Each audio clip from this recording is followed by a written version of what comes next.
So looking at Central Asian geography, what you see here, let me scoot back just a little bit, get a broader view. So what you see in Central Asia is that it's mostly arid land. It's fit for pasture, but really little else. About 60% of Kazakhstan is either desert or semi-desert. About 80% of Turkmenistan and Uzbekistan are the same. In the south, you've got various mountains. You've got Pamirs. Down here, you've got the Altai Mountains that spread this direction. This has been good. It's helped establish boundaries from quote-unquote others, a buffer for Central Asia from Russia for at least a little while, and China still. But it also changes the way people live. We'll talk a little bit later about sedentary versus non-sedentary peoples. You've also got two major seas here. Let me get a little bit closer. So you've got the Aral Sea, or the Caspian Sea, which is the size of New York State, the Caspian Sea over here, huge one. And you've got the Aral Sea, which is this incredibly shrinking sea right over here. The Aral Sea is actually a lake. It's fresh water, not very fresh, but it was once the fourth largest in the world. You've also got where's Issyk-Kul? There we go. Issyk-Kul, which is the fourth deepest lake in the world. And then if you go north of here, in Kazakhstan, you've got what they call the Black Earth Belt up here along the north, where the Russians have been most interested in. They wanted the lowlands, the agricultural lands, and they left much of the rest alone at first when they first started coming south into Central Asia. The north is this fertile area. It's got frozen subsoil, which has moisture in it when it thaws. Further south, though, you've got the steppe and then the desert down here, and water largely comes from wells. So this is sort of a snapshot. And you can think about how the geography of Central Asia has influenced social and political structures. So historically, we can talk about two basic social groupings in Central Asia: nomads and sedentary peoples. And then we'll talk about these peoples coming together. So the pastoral nomads, and here you've got a picture of the nomads of Kyrgyzstan, life on the Kazakh steppe, the Tajik mountains, the Turkmen desert. People migrated especially to the north and the steppe where there was good pasture in Kazakhstan in circa 1000 BC. So here we're talking about especially these two areas, and life really centers for these pastoral nomads around animals, moving from pasture to pasture. People got everything from their animals. It's hard to think of something they wouldn't get from their animals or their plants that were just growing randomly around them. If you think about skin and bones being used for clothing and shelter, milk and meat for sustenance, horses like horse racing, falconry used for entertainment. So these are the nomads of Central Asia. And then we can start to talk about, don't have a picture of it, which is too bad, but the oasis peoples. And so if you look up a picture of Samarkand, for example, of Khiva, the oasis are sedentary peoples. This is the country mouse, city mouse split with a Central Asian variation here. Towns formed along rivers in Central Asia, coming from the Pamir Mountains, those mountains down in the south. And these were known as oasis towns. And they began to expand with technology, the capacity to dig and manage irrigation channels. And they began to go further and further out. And so you had farmers, craftsmen, traders who began to sort of prosper in this environment. You also have the evolution of this third group. Nomads in the steppes, sedentary in the oases, and then you had these semi-nomads. These were people who invaded towns and they stayed. Sometimes they were victims of urban sprawl, which claimed pastoral land. So you had two patterns of life that were sometimes in conflict and that sort of came together. Nomads went to the outskirts of these oases. They lived sort of marginal lives, but they provided ties between the real nomads and the sedentary groups. And this became a trend, and you had this gradual movement to oasis towns, leaving nomadism behind and adopting village ways. But what all this leads to is a difference between, and I'll just keep showing you these pictures, what we call the settled and unsettled peoples. So unsettled peoples, the people who come from nomadic groups, have focused more on common than personal property, for example. Natural resources are something that's seen as belonging to everybody. Mountains were a great form of protection from roving bands, but family structures were much more important than broader social relationships. So you would have kinship networks that became much more important, clans. The organization involved a chief who remained so only as long as he was actually supported by everybody else. He was the head of this council of elders, the lead elder, this Oksokol, this white beard they call it, Oksokol, who consulted with the rest. So there was a level of democracy and accountability there. In desert societies, like in Turkmenistan in particular, and Uzbekistan, you had a very harsh environment. There was even more focus on internal structures of support. So people were very aggressive towards competing outsiders, although they were especially kind to visitors. The result is that nomads in the mountains, in the plains, and in the deserts tend to stress more internal cohesion. They're autonomous groups, and they've got these sort of nascent forms of democracy. Settled peoples, by contrast, the pictures that I don't have for you, especially in Uzbekistan, parts of Tajikistan, here towns were a form of protection from the desert marauders who would come through. So family structures were also important here, but you also needed organization, broader organization, society-wide organization for protection, much like how Europe developed. And the result was you had a much more hierarchical and politicized system here. You also have craftsmen and all the sorts of things that come with the towns, much more trade. So really, do you have a geographical identity, going back to our central question? Well, on one level, yes. You've got clumps of similar groups across borders. So you've got the desert nomad types, the mountain herding types. But these identities can really fracture more than they consolidate in the current state system. It's more like socioeconomic groups, but there's not a regional commonality, obviously. And there's not even a national commonality. So you have splits between these sort of intra-cultures within these states. So next, let's go into culture. And we'll start here with ethnicity. By culture, we're talking about language, customs, religions, and all this is part of the definition of ethnicity, which we're going to get into in the next set of lectures. So if you look around, what you have are largely Tajiks in Tajikistan, Uzbeks in Uzbekistan, Turkmen in Turkmenistan, etc., etc. But you also have a huge amount of minorities in all these countries. So Tajiks, just to give you a rough introduction, speak a Persian dialect. Okay, so not the standard Turkic that you're going to find in each of the other 4 countries. They've traditionally been involved with a large amount of trade and cultural contact with Iran. They're arguably more conservative, more religious, more traditional than others within Central Asia, who have been more influenced by the Russians than the Iranians, certainly. Uzbeks are basically Turks who came in the 6th centuries and beyond. They adopted the culture of Tajiks, but they kept passing on their Turkic tongue. The name Uzbek comes from the ancestors to the Turco-Mongol dynasties that conquered the oasis cities in the 16th century. But later on, Uzbeks included sedentary as well as semi-nomads as well. In Turkmenistan, we're talking about descendants of the Western Oghuz, Western Turks. Say that, Oghuz, yeah, it sounds pretty. They're largely attached to pastoral nomadism. And of course, you've got a large desert here. Kazakh means free, these horse-breeding pastoral nomads. They're also the descendants of Turco-Mongol tribes.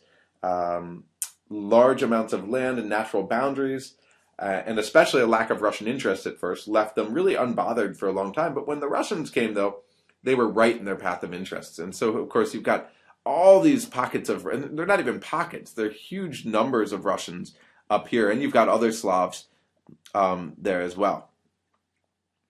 And then you've got Karakalpaks. You don't have to worry much about them. They're an autonomous area right around here. They're a mix of many groups, but they've got a Kazakh-like language. They settled in this Aral Sea area, and they tend to be very insulated.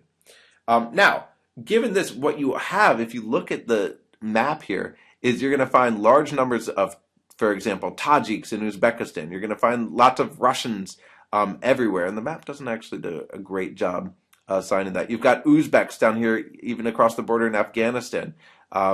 You've got pockets of Tajiks here in Turkmenistan. So you've got various peoples all over the place, obviously. So you've got Turkmen and you've got Tajiks in Turkmenistan. So you've got a very diverse, and you've got Uzbeks here in this part of Turkmenistan. So you've got a very diverse population, but you also have lots of minorities, which are smaller numbers and aren't represented in this map. Remember, the Arabs, especially in Uzbekistan, they came in the 7th and 8th centuries by army and then by invitation of Amr Timur. You've got Jews with a Tajik-type language. These are the Bukharan Jews who've been here since the 10th century. You've got Roma or Gypsies. So you've got Roma, you've got Persians, Uyghurs, Dungans, Tatars. Right? Tatars and Slavs and Koreans. These are all relative latecomers to the area, but they're also really important to understand. Do I have another map? No, those are the major ethnic groups. The Tatars speak a Turkic language. Today, they've got a homeland of sorts in the Kazan area. But since the late 18th century, they've been the proselytizers of Central Asia, especially in Kazakhstan. And what they've done is they've spread cultural ties to Russia, which has been so instrumental in Russian imperial policy. They were traders, they were interpreters as Russia was moving south. They're related to Kazakhs and Uzbeks. They've got a Turkic language. Many were deported to Central Asia from an area known as the Crimea during World War II. About 3/4 of these quote-unquote special settlers to Central Asia were Muslims, especially Tatars and Turks. But you also had Koreans being sent to Central Asia. You also had Slavs being sent to Central Asia. There's actually a huge Korean population in Tashkent, and you can't see that on this map. They haven't even labeled that. Very large Korean population. And remember, these are people who were settled here by the Russians, by the Soviets, because they were suspected of doing bad things to the state. So the issue of forced settlements has had a profound influence on Central Asia. Central Asia for a long time was a dumping ground for mischievous political actors, or people who were just thought of as potentially mischievous and potentially dangerous by political leaders because of their ethnicity. In mid-1938, there were 56 labor settlements in Central Asia, holding more than 32,000 quote-unquote special settlers or deportees. By 1948, you had almost 325,000 of the 2.2 million inhabitants of the Gulag Archipelago being resettled in Central Asia. So this Gulag was this prison system, and many of these people, once they were released, were resettled in Central Asia. And this wasn't easy for them. For example, the 230,000 Tatars and various other nationalities arriving in Central Asia from the Crimea in 1944, about 1/5 or about 45,000 had died within 4 years. So life was not easy for any of these people. Now, going back to our general question here. In fact, when you look at these three variables, geography, culture, and history, they come together in many ways to produce three broad labels that I'm going to want to explore a little bit more. And going back to the ethnic dimension, you've got mosques and churches existing side by side throughout Central Asia, not just the Orthodox Church, but other churches as well. I want to think about three more labels we might want to explore. Second or third world or developing world, post-colonial, and Islamic as potential identities for Central Asia. So the first question is Central Asia what we'd call second or third world? The whole third world notion originated in the early 1950s as it was sort of East versus West, this sort of construct by these two groups. So the third world was sort of the rest, especially the post-colonial states.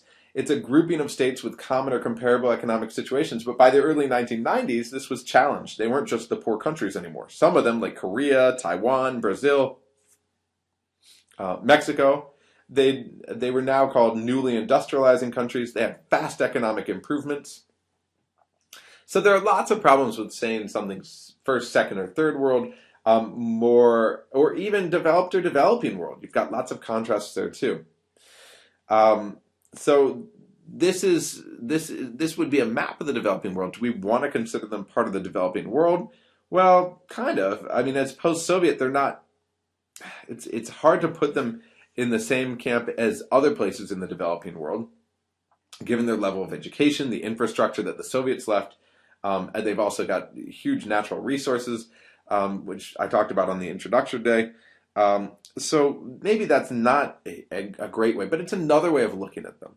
I love this picture because this sort of highlights the developing world versus the developed world difference.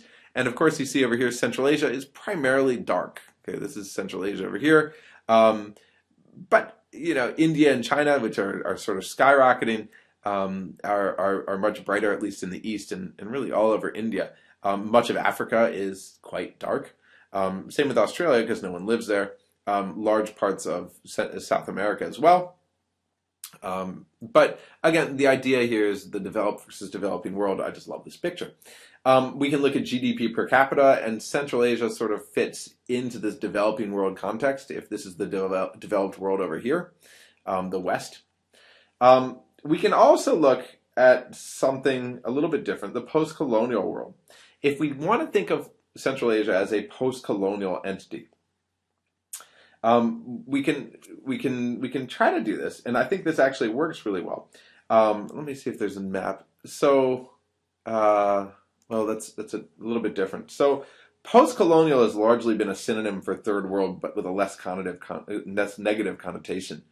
It connotes the following meaning, though: this tension between a desire for autonomy and a history of dependence with the former colonial master, resistance and complicity, originality and mimicry, consistent fear that ex-colonial powers are going to reemerge, yet this constant dependence on that external power as a result of internal structures differing, or lingering, I should say, from the past, so the roads, the language, whatever the former system left.